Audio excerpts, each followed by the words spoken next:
Shuramma est un projet très personnel dans lequel j'ai voulu mettre une émotion, dans lequel j'ai voulu mettre une épreuve, dans lequel j'ai voulu mettre une histoire.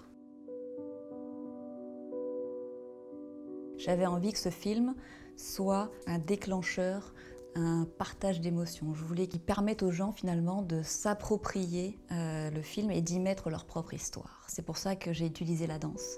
C'est pour ça que j'ai pas voulu mettre de mots. J'ai essayé de réaliser ce film avec le plus de pudeur possible. Un jour, elle m'envoie une vidéo de elle qui danse et qui fait toute une chorégraphie sublime sous l'eau.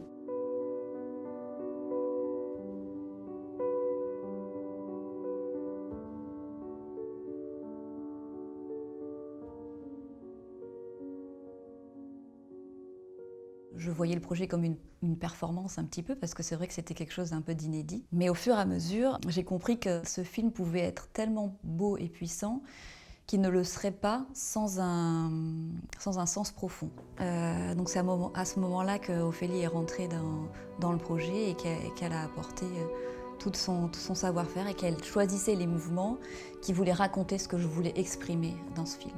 Donc il y a eu énormément d'évolution entre ce que je faisais au début, qui était des fois très saccadé. Elle m'a vraiment ramenée à l'essentiel et elle a construit la chorégraphie autour de la thématique.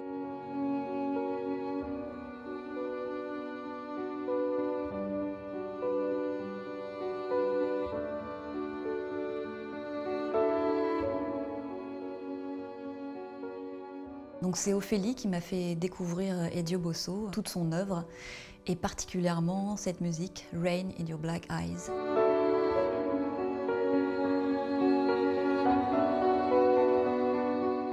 Les contraintes étaient telles que je devais absolument tourner en piscine pour avoir un milieu maîtrisé. Il fallait un endroit assez grand pour tourner, joli, graphique. J'ai été invitée pour une journée porte ouverte à Y40, cette piscine en Italie, qui est la piscine la plus profonde du monde. Deep Joy, au nord de l'Italie, nous a accueillis, nous a proposé de nous aider à faire ce film. Et là, je suis tombée absolument amoureuse de cet endroit, de par la beauté du lieu. L'eau de Y40 est une eau thermale à 33 degrés Celsius.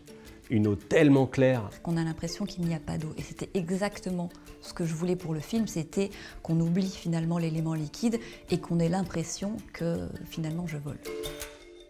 Un de nos partenaires qu'on a depuis maintenant plusieurs années, c'est le constructeur de caissons Nauticam, qui, en ayant vu nos travaux sur Internet, un jour est venu vers nous en nous disant « Écoutez, nous, ça nous ferait super plaisir de vous aider, qu'est-ce qu'on peut faire ?»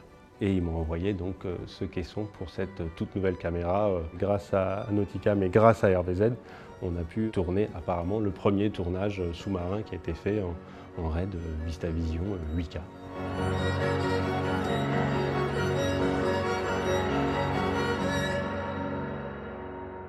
Comment se passe un tournage sous-marin dans ce cas-là ?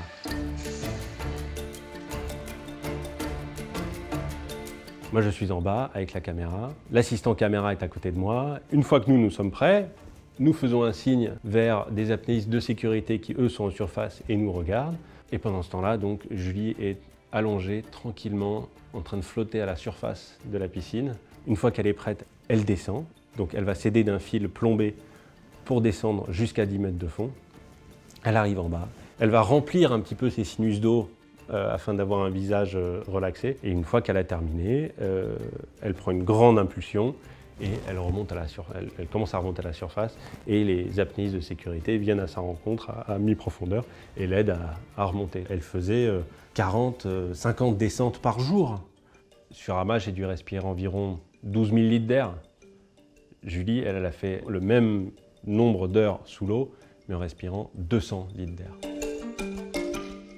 Donc ça fait 10 ans que je fais des films et jusqu'à aujourd'hui, je travaille toujours avec les mêmes personnes. Et je pense que c'est ma force, c'est notre force à cette équipe, c'est qu'on se connaît parfaitement et qu'on aime travailler ensemble. Je voulais offrir en fait à ce film une belle naissance. Je ne voulais pas juste le lâcher sur Internet, comme on le fait la plupart du temps pour nos projets, parce que la signification de ce film était trop importante. J'ai pris contact avec tous nos amis autour du monde, avec la communauté d'apnéistes, et je leur ai demandé de m'aider à diffuser ce film. J'ai choisi la Journée de la femme du 8 mars pour pouvoir appuyer le sens profond de ce film qui est finalement un hymne à la force des femmes. Et j'ai demandé à tous ces apnéistes autour du monde d'organiser leur propre projection du film à la même heure, tout autour du monde.